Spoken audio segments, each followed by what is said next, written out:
Class 7। नमस्कार। मैं Poonam Sharma, Hindi teacher, part 3 कुछ भारतीय त्यौहार आपके लिए लेके आई हूँ। आपका चैप्टर 3 है कुछ भारतीय त्यौहार, वो आपके सामने प्रस्तुत करना चाह रही हूँ। ध्यान से सुनना और ध्यानपूर्वक इसे आप इसके बारे में सोचना भी कि इसमें कौन कौन से त्यौहार आपके लिए महत्वपूर्ण हैं और किस तरह से मनाए जाते हैं।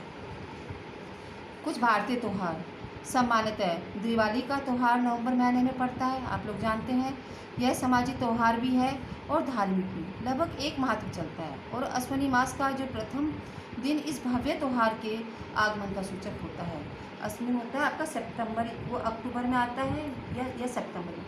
इस त्यौहार के पहले 9 दिनों को नवरात्रि कहा जाता है, जो नवरात्रि होती है। ये दिन गरबा के लिए विशेष उल्लेखनीय है। ये गरबा का जो त्यौहार होता है ये गुजरात में मनाया जाता है और ये नवरात्रि में ही चलता है। गरबा के लिए 20-30 या इससे भी ज़्यादा लोग एक घेरा बनाते हैं। बीच में एक बड़ा दीप स्तंभ रखा जाता है, वह बड़ा सुंदर बनाया जाता है। उसके चारों ओर बत्तियां जलती हैं। बीच में ढोलक लिए हुए एक आदमी भी बैठता है, वह कोई लोकगीत गाता है। घेरे के लोग हाथ से ताल देकर उस गीत को दोहराते हैं। गाते गाते और झूम झूम कर नाचते हुए वे दीपक की परिक्रमा करते हैं। इसको सुनने में अक्सर बड़ा ही आनंद आता है। कुछ परिवारों में अर्ध उपवास की प्रथा होती है। अर्ध उपवास में परिवार के एक सदस्य का उपवास कर लेना काफ़ी होता है।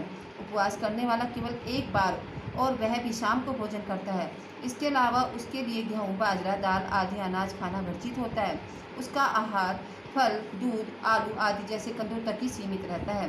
महीने का 10वां दिन दशहरा कहलाता है। उस दिन मित्र आपस में मिलते हैं, एक दूसरे की दावत करते हैं। मित्रों और बड़े लोगों को भेंट में मिठाई भेजने की भी प्रथा है। दशहरा के दिन को छोड़कर मनोरंजन के सारे कार्यक्रम रात में होते हैं। दिन के समय दैनिक जीवन के साधारण काम धंधे किए जाते हैं। दशहरे के बाद लगभग एक पखवाड़े तक अपेक्षाकृत शांति रहती है। इस प्रकार हम कार्तिक मास की कृष्ण पक्ष अर्थात कृष्ण तेरस पर पहुंचते हैं। भारत में प्रत्येक मास के 2 पक्ष होते हैं, एक कृष्ण पक्ष और एक शुक्ल पक्ष। इसका प्रारंभ पूर्णिमा और अमावस्या से होता है।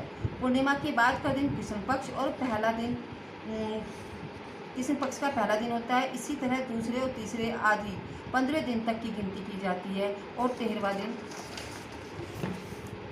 और उसके बाद के 3 दिन पूरी तरह से उत्सव में बिताए जाते हैं। 13वें दिन को धनतेरस कहा जाता है, जिसका अर्थ धन की देवी लक्ष्मी पूजन के लिए निश्चित किया हुआ 13वां दिन। 14वें दिन लोग तड़के उठते हैं। आलसी से भी आलसी आदमी को अच्छी तरह स्नान करना पड़ता है।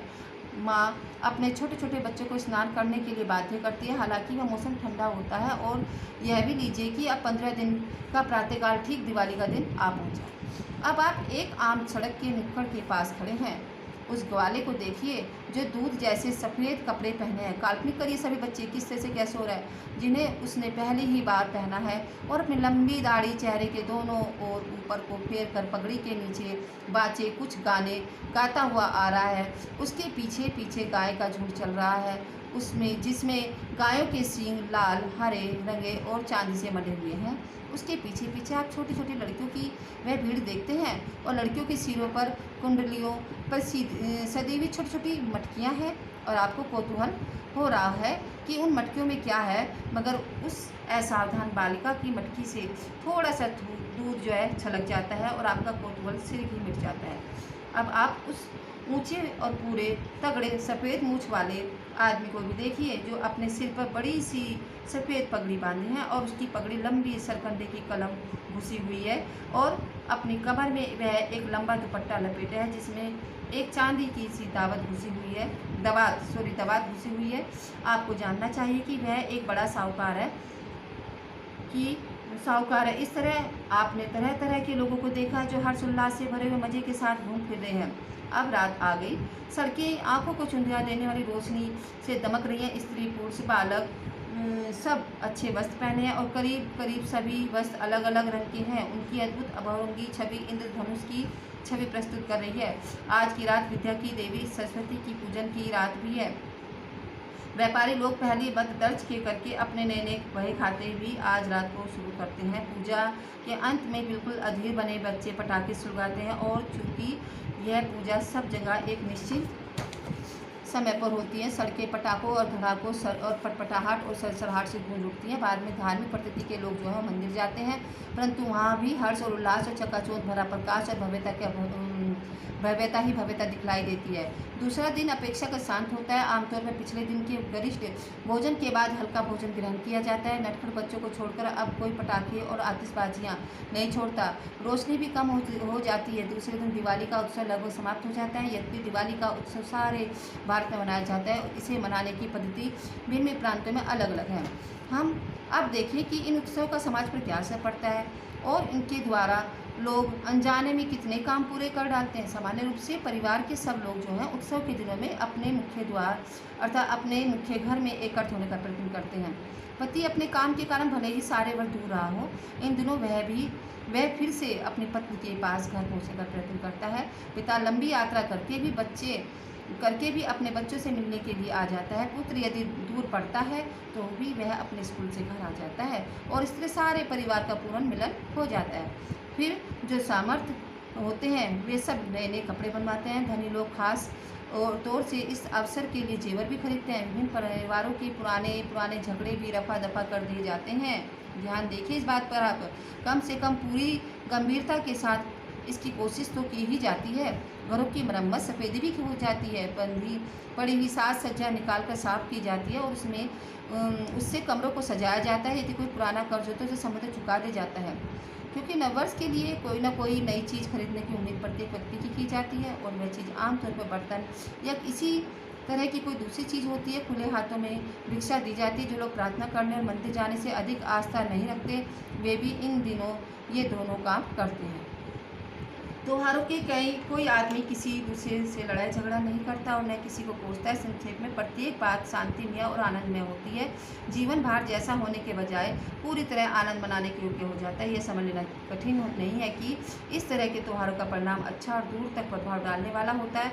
कुछ लोग इन त्योहारों को अंधविश्वास का प्रतीक बताते हैं, परंतु वास्तव में तो ये मानव के लिए वरदान जैसे हैं और कठोर परिश्रम करने के लिए करोड़ों लोगों को जीवन के नीरस और ढेर से बहुत हद तक राहत पहुँचाते हैं।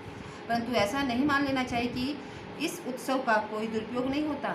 जब दूसरी बातों के सामान इस त्यौहार का भी काला पहलू हो सकता है और शायद है भी, परंतु इसे छोड़ देना ही अच्छा होगा। इतना निश्चय है कि इससे जो भलाई होती है वह बुराई से भी बहुत ज़्यादा है। दिवाली के त्यौहार के बाद सबसे ज़्यादा महत्व त्यौहार होली है। होली फागुन मास की पूर्णिमा को मनाई जाती है। यह ठीक बसंत का मौसम होता है। इस समय गर्म कपड़े छोड़ दिए जाते हैं और महीन कपड़ों का चलन शुरू हो जाता है। इस दिन अगर आप कहीं किसी मित्र के घर चले गए तो मित्र जैसा होगा उसके अनुसार आप गंदे या खुशबूदार पानी से जरूर ही नहला दिए जाएंगे। इस दिन एक दूसरे पर कीचड़ आदि भी फेंका जाता है और कहीं आप सफ़ेद कपड़े पहनकर बाहर निकल गए तो हो सकता है कि आपको कीचड़ से सनकर वापस भी आना पड़े। होली के दिन यह सब अपनी चरम सीमा पर पहुंच जाता है, परंतु संतोष की बात तो यह है कि अब शिक्षा की उन्नति के साथ साथ ये प्रथाएं धीरे धीरे कुछ निश्चित रूप से मिट रही हैं। अब जो लोग जरा सुसंस्कृत होते हैं वे लोग इस त्यौहार को बहुत सुंदर ढंग से मनाते हैं। वे कीचड़ की जगह रंग के पानी, खुशबूदार का जल प्रयोग करते हैं। लोटे भर भर कर अपने पानी फेंकने के बदले पानी छिड़कना भर काफ़ी होता है। बसंती रंग का इन दिनों सबसे ज़्यादा प्रयोग होता है। वह नारंगी रंग के टेसू के फूलों को उबालकर बनाया जाता है। ध्यान रखें, देखो आपको मतलब कि प्राकृतिक कलर कैसे बनाया जाए उसका भी बता दिया इन्होंने। सामर्थ्य लोग गुलाब का जल भी काम में लाते हैं। मित्र और संबंधी एक दूसरे से मिलते हैं, उनकी दावतें करते हैं, इस पर का उल्लास के साथ बसंत का आनंद लेते हैं। होली के त्यौहार से दिवाली के त्यौहार में अनेक दृष्टि सुंदर अंतर है। दिवाली से जुड़े पर्व वर्षा के बाद शुरू हो जाते हैं। वर्ष काल तक उपवासों का जो काल भी होता है, इसलिए उसके बाद दिवाली के दिनों के अच्छे भोजन दावतें और भी अधिक आनंदकारी बन जाती है। इसके विपरीत होली का त्यौहार शीतकाल के बाद आता है और शीतकाल सब प्रकार के पौष्टिक आहार करने का मौसम होता है। होली के दिनों में ऐसे भोजन छोड़ते जाते हैं। फिर दिवाली में लोग सर्दी के कपड़े पहनना शुरू करते हैं, जबकि होली में उन्हें छोड़ देते हैं। दिवाली कार्तिक की अमावस को होती है, अतः उस दिन खूब रोशनी की जाती है, परंतु होली पूर्णिमा को होने के कारण उस दिन रोशनी असोहनीय होगी। इसके लेखक मोहनदास करमचंद गांधी हैं। ध्यान से इसको देखना और पढ़ना, दोबारा से इसका जरूर रीडिंग करना। धन्यवाद।